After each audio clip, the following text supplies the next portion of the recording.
Jonlar, ertalabki nonushta farzandingizga, oila a'zolaringizga tayyorlab bersanglar bo'ladi. Ko'pchilik PPni sog'lom ovqatlanishda qimmat va juda ham qiyin deb o'ylashadi. Qizlar, oson, arzon narsalardan bir dunyo narsa tayyorlasanglar bo'ladi. To'g'ri, endi ozgina go'sht mahsulotlariga kelganda ozgina qimmatli qilishi mumkin, lekin bozorda arzon mahsulotlarni topsanglar bo'ladi. Masalan, kalla go'shti. Kalla go'shtini, mol go'shtini jag' qismlari arzon turadi.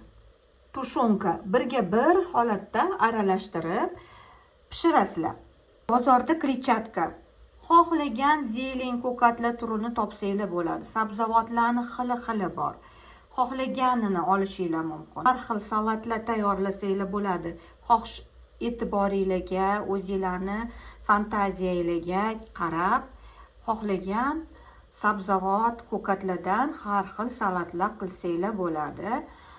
Bezglyutenli nonlarni, vaflilarni, oladiylar, har xil kekslar pishirsanglar bo'ladi. Mana bugungi zavtrakda sizlarga xolodets, xohlasanglar mol go'shtidan, xohlasanglar parranda go'shtlaridan xolodets qilib qo'ysanglar bo'ladi. Farqi yo'q, go'shtni xohlagan turini ishlatsanglar bo'ladi. Parranda go'shtlaridan g'oz, o'rdak, tovuq, bedana, xohlagan turdan tushunkalar tayyorlab qo'yinglar.